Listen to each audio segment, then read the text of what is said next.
In the matter of the people of the state of California versus Orenthal James Simpson, case number BA097. And so, my fellow Americans, ask not what your country can do for you. Ask what you can do for your country.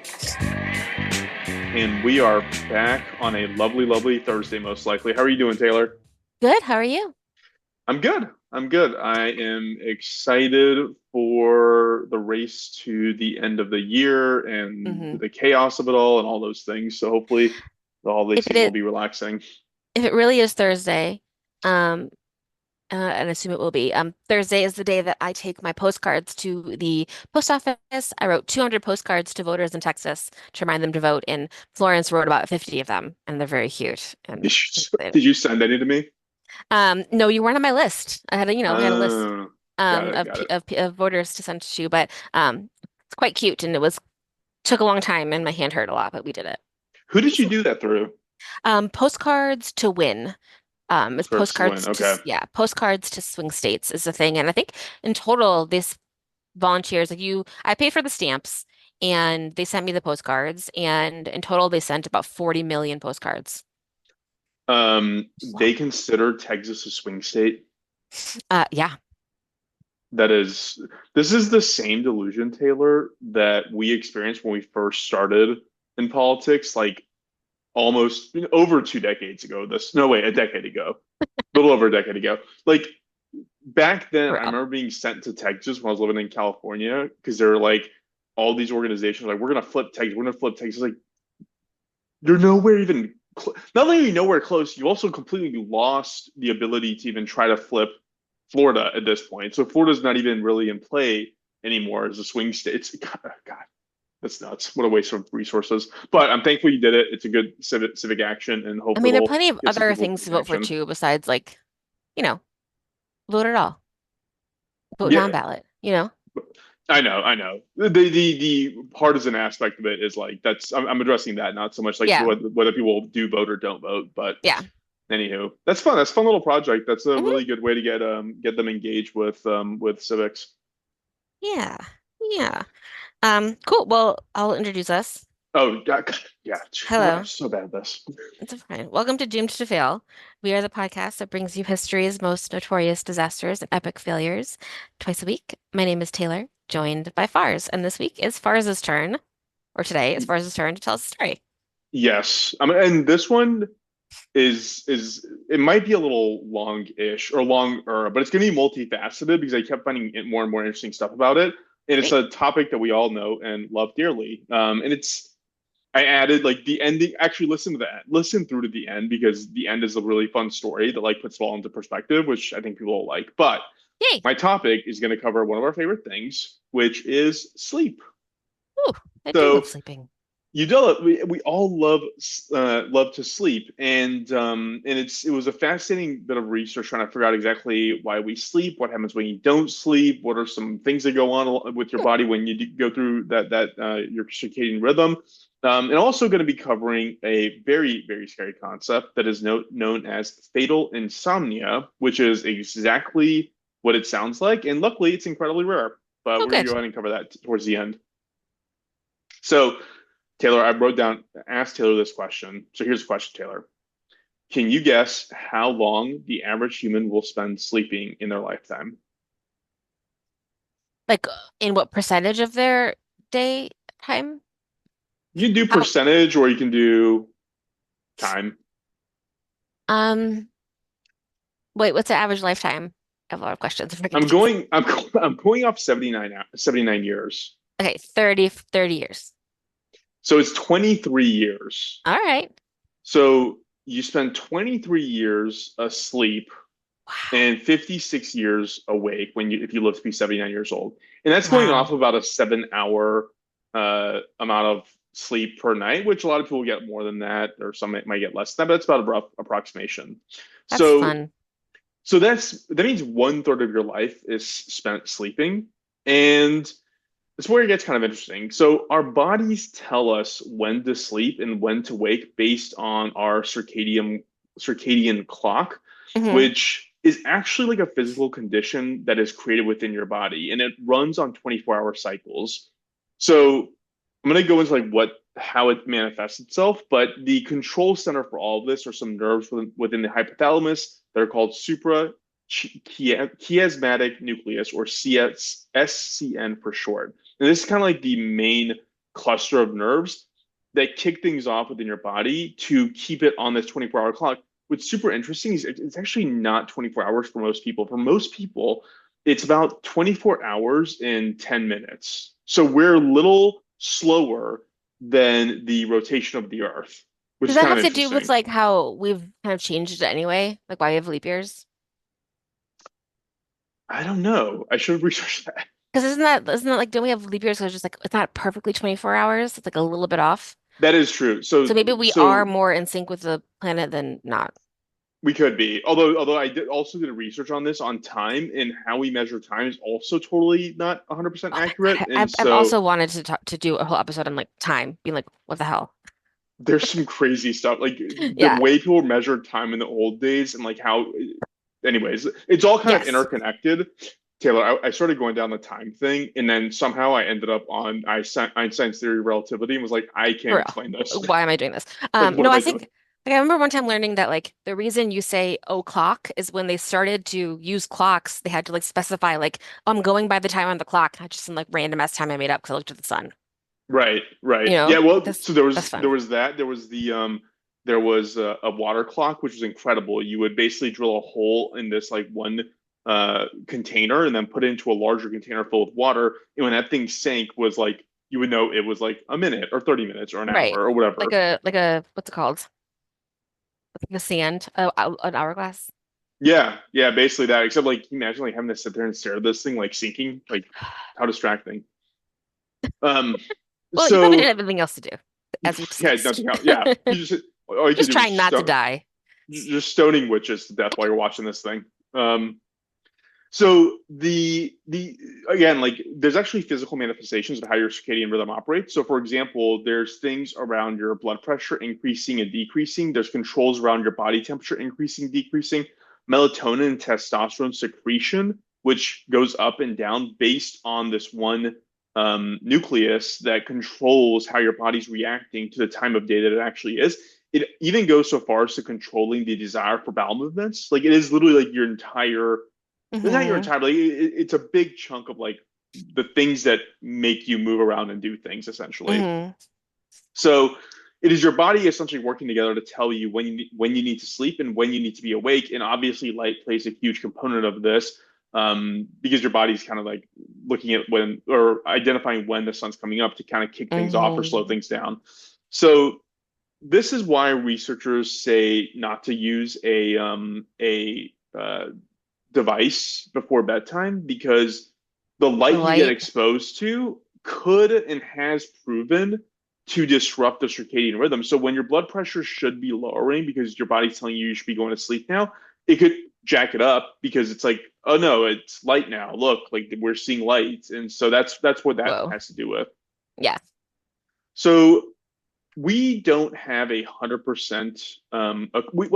We have pretty good ideas of why we sleep, but it's not 100% for sure that we know all the reasons why we sleep. So part of it is assumed to have to do with energy conservation. So it's been researched that we use about 10% less energy while we're asleep than when we're awake, Hmm. which helps slow down the metabolic rate, which means you need to consume less calories. There's theories around restoration, tissue repair, muscle growth, protein synthesis, stuff like that. Hmm. There is concepts around your own cognitive function, which makes a ton of sense in your brain function, where it is the time when you're asleep is when your brain is able to kind of store memories or consolidate them, or you know, kind of like give its own moment of rest and relaxation. So it's Hmm. not just like dealing with your external stimulus, as it has to process that. Hmm. Um, Cool. Emotional regulation plays a part of this, and mostly we know that because of what happens when you don't sleep. So it's Hmm. assumed that that has something to do with this. It's also assumed that when you fall asleep, your body is clearing any toxins that might have entered into your brain during this time. And then the last big thing that they assume is why you sleep has to do with hormone regulation, hormone balancing. And It so is that weird that you have to sleep. It's very weird. Like you're dead for Yeah, like a quarter of your life. It's crazy. it's crazy. Yeah. So Huh. Huh. so let's get into what happens if you don't get enough sleep. So we actually have a really great study to look at for this that happened in the 1940s. It was in Russia, and this is when researchers locked five political prisoners in a chamber and kept them awake for 15 days by pumping an experimental gas into the chamber. Oh my And God. then when the researchers stopped pumping the gas in, the prisoners didn't want to remove themselves from the chamber. When the researchers went in, they saw that the prisoners had disfigured and cannibalized themselves and their fellow prisoners. Whoa. Wait, did This, the gas kept them awake somehow? yes, this is also total bullshit. I made that up. That's the Russian prison experiment. That's creepypasta because it's Halloween, so I thought I'd throw that in there. Oh But my it's not God. I was real. like, that can't be true. I was like, Oh my you know gosh. what's funny? I was writing this, Taylor, and was like, I know there's no way Taylor hasn't read the Russian sleep experiment internet thing. And I was like, how far am I going to get into this? And I was like, by the time I say Russia, she's going to be like, far as I know, you're lying. We didn't. So there we go. I didn't. I don't think I read that one. That's hilarious. It's fun. It's a very fun one. They Yeah. actually made a movie about it too. It's good. Nice. Nice. Um, but okay, this part's true. So the longest any human has been verified to have stayed awake was a 17-year-old named Randy Gardner, who in I think it was 1963 stayed awake for 11 days as part of a science project. This was cataloged, and researchers were a part of this project, so they knew what was going on. The Guinness World Record Company actually stopped accepting world record attempts for sleep deprivation just Right. because of the It's dangerous. potential, yeah, because of the danger involved. Yeah. How did he stay Old up?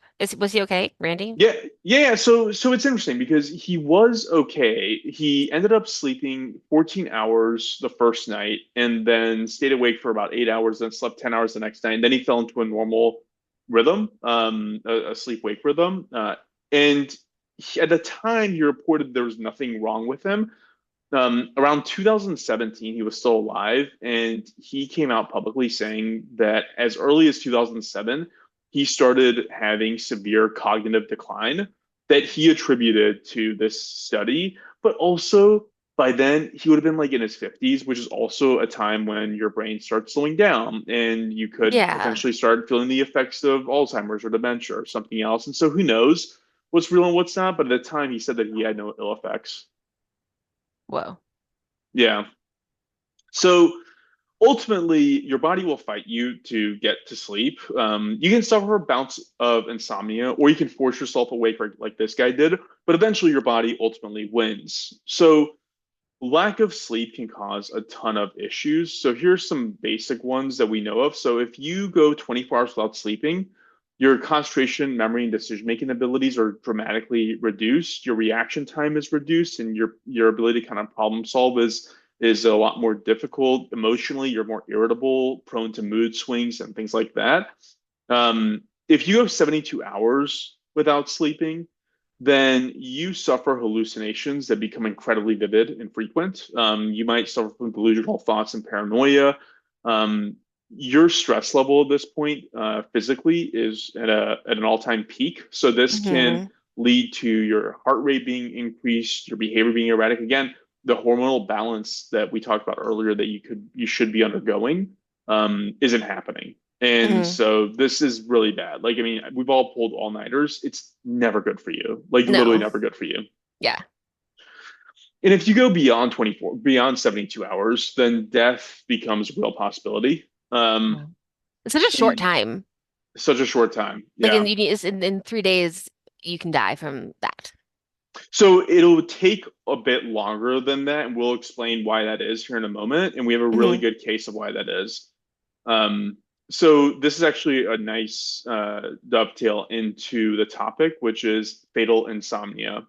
So fatal insomnia is caused by prions. Prions are just proteins that are contained within your cell that are misfolded, upon which, when replication happens, that cell defect promulgates and ends up causing cell death. The most common and well-known case of a prion disease is it has to be mad cow. Like I think we all have heard that Hmm. term. That is actually kind of a rare way to get a prion disease, since in that case, people had to ingest contaminated meat, which was infected. Um, it's so messed up the way it happened too, because what happens is that because of factory farming, which again is horrible, Yeah, they would feed the animals back to the animals themselves. And so the defects within that cell would get consumed by the next animal, consumed by the next animal, and then consumed by humans over and over and over again. That's how it ends up right. happening. Ugh, awful. Another kind of wild prion disease I learned about was this thing called Kuro, which only occurred to a cultural and ethnic group of people known as Fore people in Papua New Guinea. These folks had a custom of eating their dead, which was believed to release Hmm. their spirit. Unfortunately, this resulted in widespread infection of this prion disease known as Kuro, which caused loss of mobility or control of their muscles.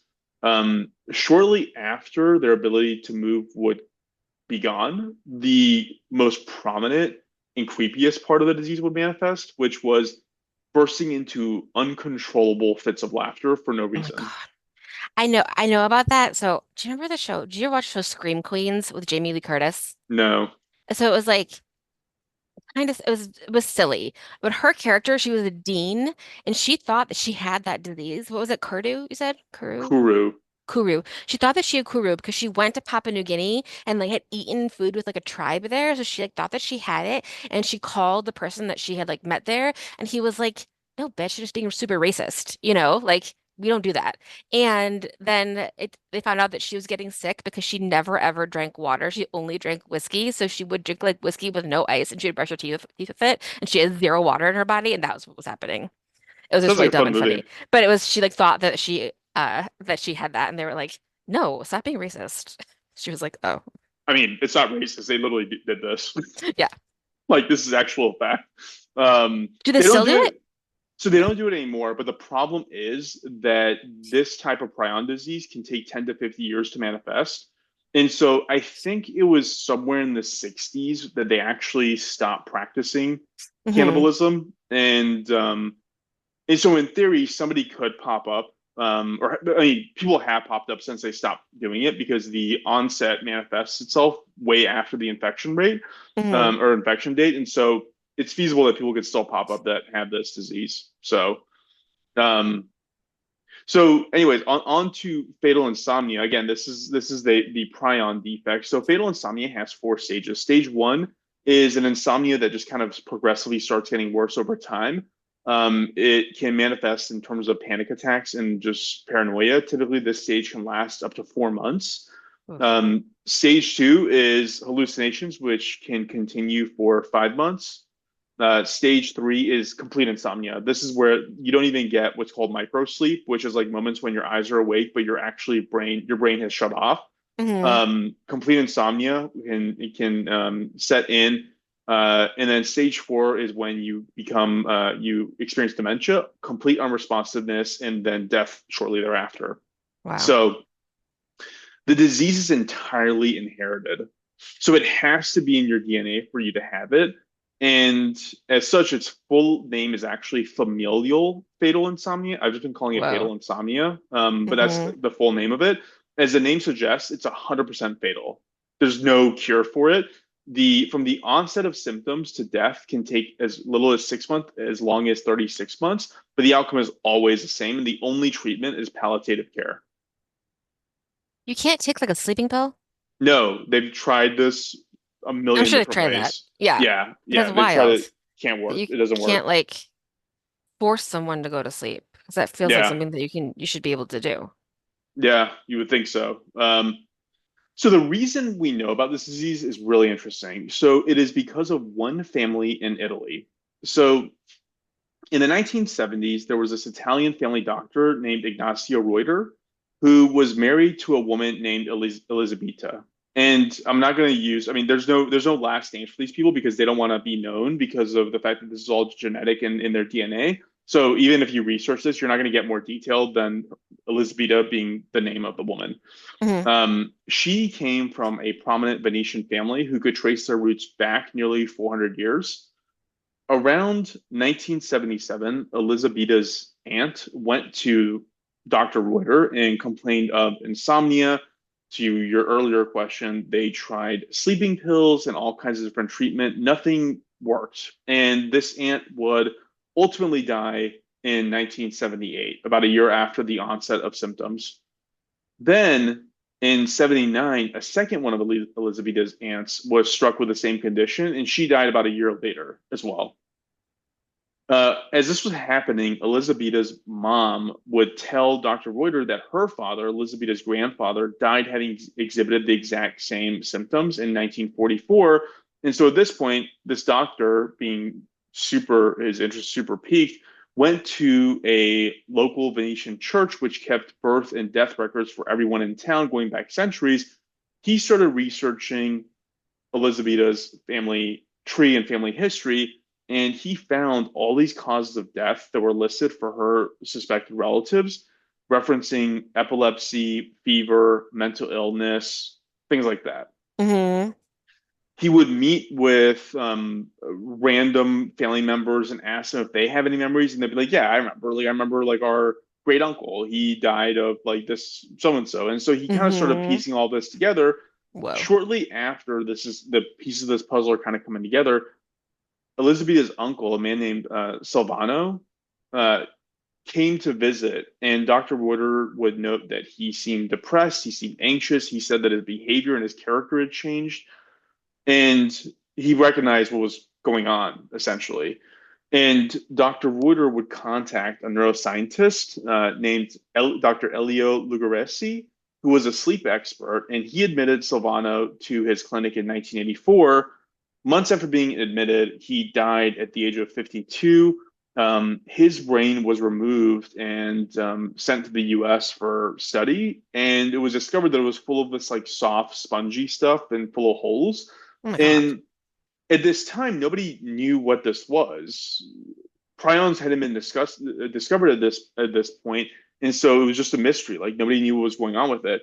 It wasn't until 1997 when prions were discovered by this guy. He ended up winning a Nobel Prize in medicine for this, and that's when they went back to Silvano's brain and diagnosis is this hereditary condition that is caused by this malformed protein in the brain that was causing this fatal case of insomnia within this family. As of right now, it is presumed that there's only about 50 families in the world that have this defect, this cellular defect that can cause fatal insomnia.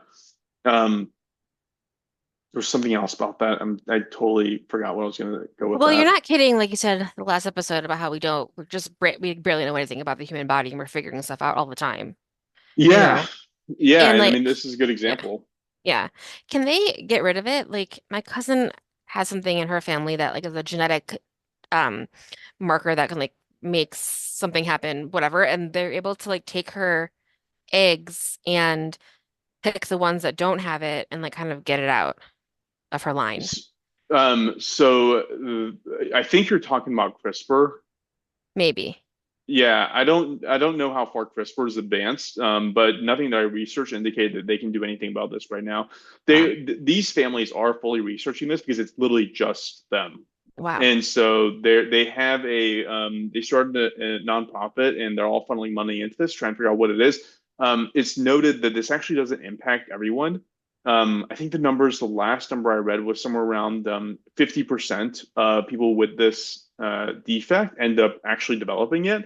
Hmm. And of those, the unfortunate part is most of them are past like their sexual reproductive ages. So Right. So they already they've passed it already had along. kids. They've already passed it along. So like this is all happening. Like Hmm. these aunts that I mentioned that had passed, and Silvano himself, they were in their 50s. Hmm. So they'd already had kids, Yeah, and yeah. you don't know if you have it, whether you Until you shouldn't start to have have kids it. until you start to have it. Exactly. Wow. Um, so yeah, it's terrifying. It's a terrifying situation that is all caused by this need to sleep and what it does to your brain and what it does to your body if you don't get it, which is yeah, it's not good.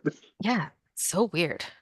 Yeah. Like, yeah, like you said, like you're so vulnerable when you're asleep, you know? Like you have to find Yeah. a place to sleep. You have to like find a safe place to sleep and sleep there, and be vulnerable to whatever, you know? Also, it's interesting because like I feel like humans, like our relationship to sleep changes over time. Like when I was younger, I hated going to sleep. I Yeah. hated it. I, al- I remember friends and even up to like college and that age group where we were like just like, man, it'd be so great if you could find a way not to sleep, and then you could like do so much Hmm. more and be more productive. And now at my age, I'm like, oh, it's gonna be so nice to go to bed. Yeah, Be no, so nice. totally. But I mean, um, I feel I have very I dream every night, um, like pretty vividly. So I'm always like doing stuff while I'm sleeping in my brain in whatever yeah. way, like I don't know, it's interesting. And I know you haven't watched the X-Files, but there's an X-Files where there's some Vietnam vets who were in a study to keep people awake and they haven't slept in a long time and they're all real mad and Uh, very, very fucked up. so there's several topics of this that I discovered as I was kind of researching. Some of them I kind of knew. One is lucid dreaming is real. Like lucid dreaming is a real thing. So Hmm. essentially, what ends up happening is that I forgot what the term is they use for this, but there's a phase between sleep and awake that if you are practiced in lucid dreaming, you can become self-aware that you are in Hmm. that phase and Hmm. then fall into the dream with complete control of your mental faculties. That's cool. It's really crazy. Like I Hmm. need to research more about how that's done, but that phase is also a thing that can cause things like night what's it called? Sleep paralysis? Paralysis, sleep Yeah. paralysis. Yeah. Yeah. It's because your brain comes out of the sleep phase before your body does. And then you Uh-huh. literally are paralyzed because like the Mm. two parts Yeah. haven't resynced up together, which is like crazy. It's like That's it's like if a crazy. it's like if an engine from like a Toyota was made it's like the transmission of like a Ford. Like it's like Yeah. two separate things that can't kind of come together. And that's also what caused it. Another thing that I found really interesting was I think it's called Tetris something. I forgot exactly. It's Tetris complex or something along those lines. But this is part of sleep research that is like the last thing that you were doing or that you did or that you heard or saw is the thing that imprints on you the most before you go to sleep. And Hmm. so they brought this up in the context of Tetris because they found that like if people play a lot of Tetris right before they go to sleep, they literally just dream about the blocks falling. Yeah, yeah, yeah. I used to like work at yeah, I used to work at like a long time ago at like a place where the computer I looked at had like a black screen with white letters on it, and I would close my eyes and see that all the time. Yeah, Yeah. yeah. So you can kind of control what you end up dreaming about. The things that you think about, the things that you see, all that kind of right before you go to sleep is where you're going to end up going, unless you start actually researching and practicing yourself on how to lucid dream. In which case, like you kind of control whatever you can do in your sleep, which sounds awesome. I think my brother did that a little bit, but he was also just like potentially just on drugs. Yeah, yeah, that could do it too. Um, but yeah, that's the story. I thought it was really interesting, Yeah, and it's fun. yeah, learned a lot. It's interesting. Every topic that we go into, I realize how little I know about it because then you just discover all the things that you weren't aware of. I And know. It's fun. like in the time thing, when I started researching that, Taylor, I was like, I can't cover this. Like this would have to be like a 25 part series. Like this I is like know. Dan Carlin territory. I know. We should do maybe we should do some well, I want to do some 2025 planning, but we should do some stuff for like you do the time of the clock and I do like the calendar, you know, and we figure out like what the hell. Or like we could do like a joint episode where it's Yeah. like we do like one part we pick up on one part of it and then you pick up on the other part. I don't Yeah. know exactly how to do it, but it's a huge topic. Like Yeah. the fact that like humans invented the concept of time. I Like know. it's so crazy because like you live in But this it also world like where like matches the Earth. It's, and it what? matches the earth and then yeah, I started looking at like the theory of relativity and how like if you're traveling at the speed of light it looks like you're frozen still, but if there's somebody outside Hmm. the window it looks like they're trapped. Like it's so wild. I know. Honestly, Taylor, it led me down this this thing about like researching Interstellar and like what's real about Hmm. Interstellar and what isn't because it's so interconnected, space and time and gravity and like it's black Hmm. holes and so fun. So fun. Cool. Well, thank you. That was interesting and kind of want to take a nap. Yeah, there you go. Yeah. well, hopefully people please listen to this and then take a nap. Yes. But yeah, Hopefully you can. lucid dream. Hopefully you can get to sleep. Yeah, yeah. Um, So that's the story. Again, if y'all have any thoughts, things you want to share, please write to us at doomedayfallpod at gmail.com. We always love to get that, and follow us on all the socials at doomedayfallpod. I think that's it, Taylor. Anything That's else? it. Yeah, no, thank you. We've had a couple folks send us some suggestions, so we'll be speaking through those, and I appreciate you. Sweet. Okay. Yeah. With that said, we'll go ahead and cut things off.